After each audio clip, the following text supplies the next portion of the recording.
cars going by, airplanes, rats in my walls, everything. So, I forgot what I was going to talk about. Oh, yeah. Oh, and before I say anything, I'm kind of getting over a cold. So, while I'm speaking, I may have to hit the mute button because there's a little mute button on my microphone. So if it goes kind of quiet for a second, I'm probably clearing my throat. And I may, I have a drink right next to me too, in case my throat gets a little ticklish like it is right now. So I may have to take a drink or mute so I can clear my throat, because you really don't want to hear what's going to come up. Alright, so now that that's out of the way, I would like to talk about dreams today, because we all have dreams. And I've done this a few times in my life where I've kept a dream journal. And it's very interesting. I mean, even to do it for a short amount of time, and then to go back after a year or even longer and look back at your dreams that you had and that you wrote down. And it really, I mean, it's weird because I go back and I read these dreams and I completely remember having them, and I remember every detail, and I remember the details even more than what I even wrote down. So it's really interesting to sort of be taken back into that dream world that you were in. So I decided today to go into that book, and I'm not really very good at improvising most of the time, especially right now, because I have not slept all night, and it's almost 10 a.m. here now. I've been stressing out a lot. Oh, and speaking of stress, and the dream topic, I don't know about you guys, but I tend to remember my dreams a lot more when I'm under stress or anxiety. I tend to have more crazy dreams, like they'll be either nightmares or they'll be just really strange and hard to interpret. And it's very rare that I actually remember happy dreams, which is, kind of sad, actually, because I really like having those happy dreams. I mean, I hear people talking about these fun dreams, and I never have them. So, sorry about that. It sounded like a bus going by. But, geez, I really lose track of thought easily. But, what was I gonna say? Happy dreams and weird dreams. So, so I decided that I would take one of them, like, kind of weird dreams that I really vividly remember, and talk about that one, or read it to you guys, what I wrote. And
So, I'm going to take a pause real quick, and I will be right back with that first dream. Okay, I'm back now, and wow, I didn't realize that first part of me rambling on would take that long, so I hope you enjoyed that. So this first dream that I'm going to read about, that I wrote down, I like to name the dreams when I write them down, and they were called, it was called The Disorienting Caves of the city that I live in. I don't want to say what city, but it was The Disorienting Caves of blank, and I wrote it around Christmas time. Well, it says December 26th, so like I guess the day of or day after Christmas of 2009. So the dream started out in my mom's house. Everything seemed normal at first. I decided to go outside in her backyard because I heard lots of noise. When I went outside, I noticed a crew of about 5 or 6 people digging in her backyard. I asked them what they were doing. They looked at me like I was intruding.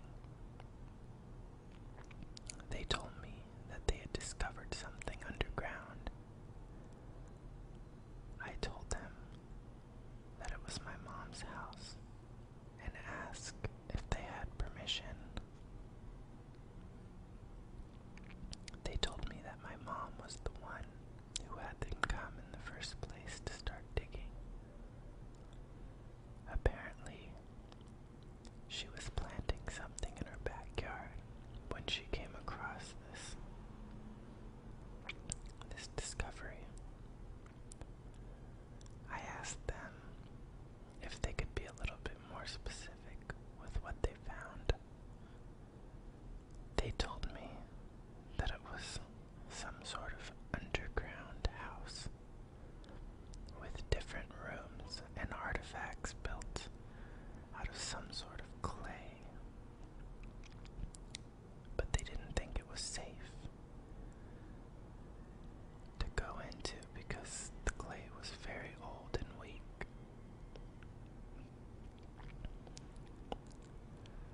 I noticed that there were other people underground doing stuff, so I demanded to go in there to look around, since it was my backyard. They told me I was welcome to do whatever I wanted, but that any false moves could cause a cave-in. They told me that I should be very, very careful.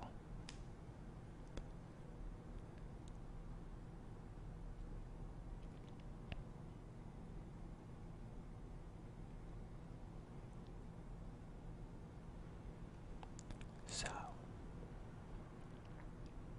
I entered down some stairs. The first room I went into was very small.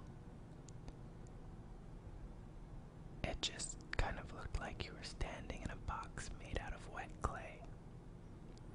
The ground was very sticky and wet. There was hardly any lighting besides some strings of light that had been placed along the sides of the walls. There was nobody in this first room, so I decided to go into the next room and talk to one of the workers. When I asked them about what they thought this structure was, they couldn't really give me any information. They basically just told me the same thing that the first person had told me. So, I decided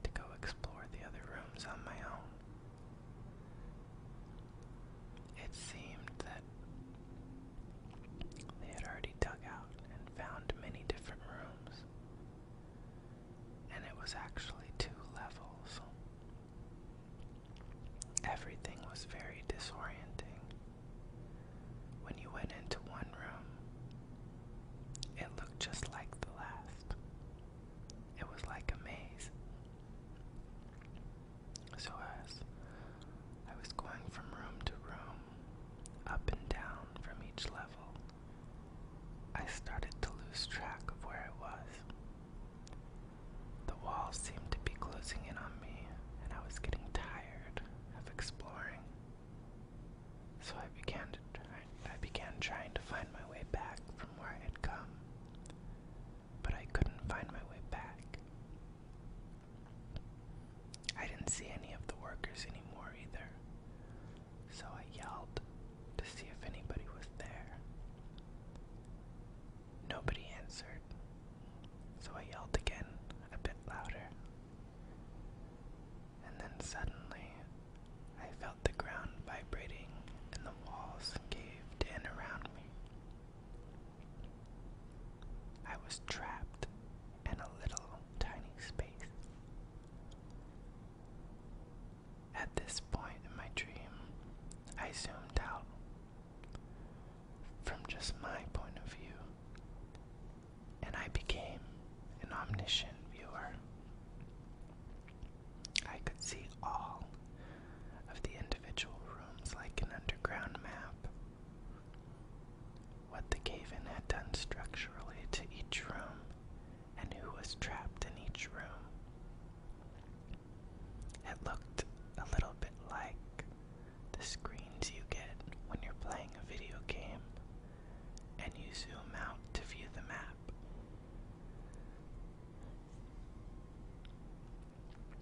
At the same time,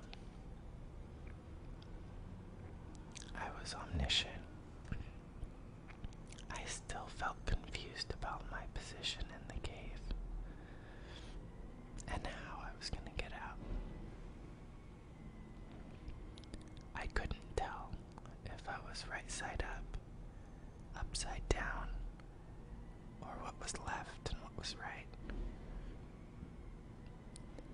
The only thing I could think was to look for sunlight. It was pitch black though, so I started digging, as all the other workers were trying to do.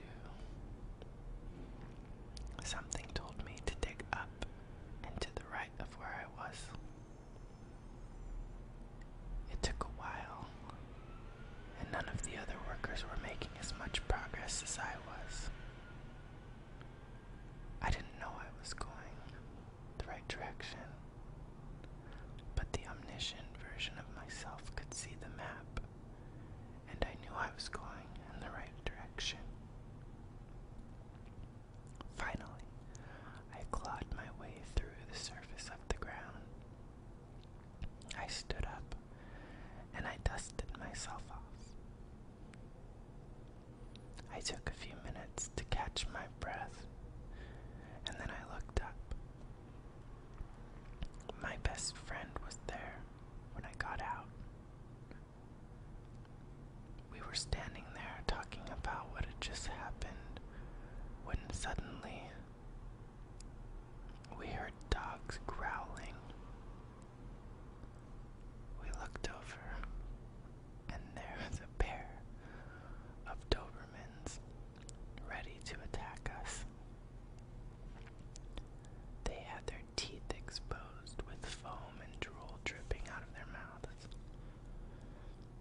For some reason, I wasn't scared though, after what I had just been through underground.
So this dream started out around when I graduated high school. My classmates and I decided we wanted to do something different that no other class had ever done before. We wanted to do a musical production that happened on the same day as our graduation. So as soon as we got our diplomas, we would go to the auditorium, put our costumes on, and our families would enjoy a great show. The unique thing about this was that anybody could participate, and they didn't need to have a singing voice, acting abilities, or anything. The main point of this was that it involved everyone from our graduating class. And the musical that we chose to do was Xanadu. Now, if you don't know what Xanadu is, it's a musical from 1980 starring the beautiful Olivia Newton-John and Gene Kelly. If you go on to imdb.com, it has a 4.5 out of 10 rating, which is pretty bad. And the reason we chose this is because we wanted to incorporate roller skating somehow into our musical, and it seemed like the perfect fit. Yes, Xanadu is a little bit outrageous, but if anything, you can play it on mute at parties, and people will say, "What the hell is that?" It has those crazy visual effects that they thought were amazing at the time that they like to do over and over and over. But anyways, so we decided on Xanadu and roller skating. Unfortunately, when we asked the principal of our school if we could do it, he said no. So we decided to try to find a different venue to do it at. We went all around town asking roller rinks, theaters, warehouses, anywhere really. But everyone just kept saying no, or it was too expensive. So we decided we would have to do a private screening. And where better to do it than the parking lot of two grocery stores that went out of business near my old house. I don't know if any of you have heard of Albertsons or Rite Aid, but if you have, both of those went out of business near where I lived when I went to high school, and the parking lot over there is always vacant.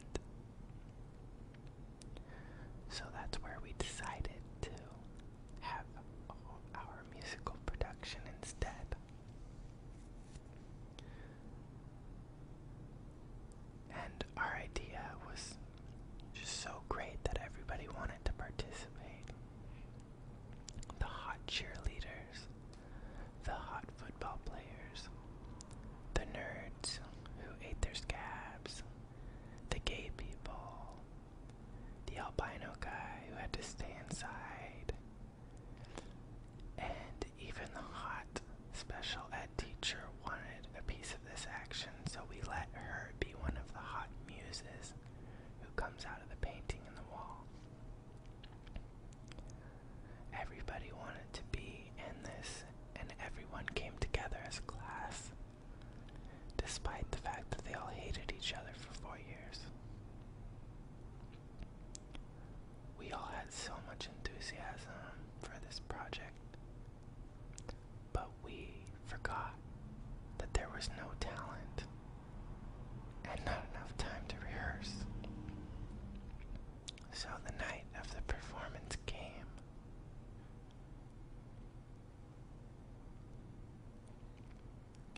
Nothing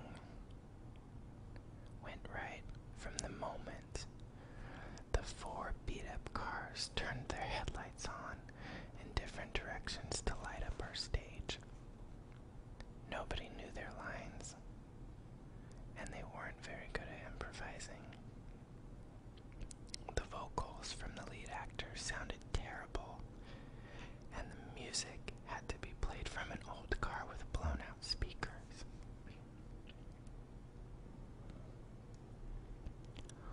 All of the extras and lead actors kept falling on their skates and bleeding all over the place because, let's just face it, gravel isn't the best thing to skate on.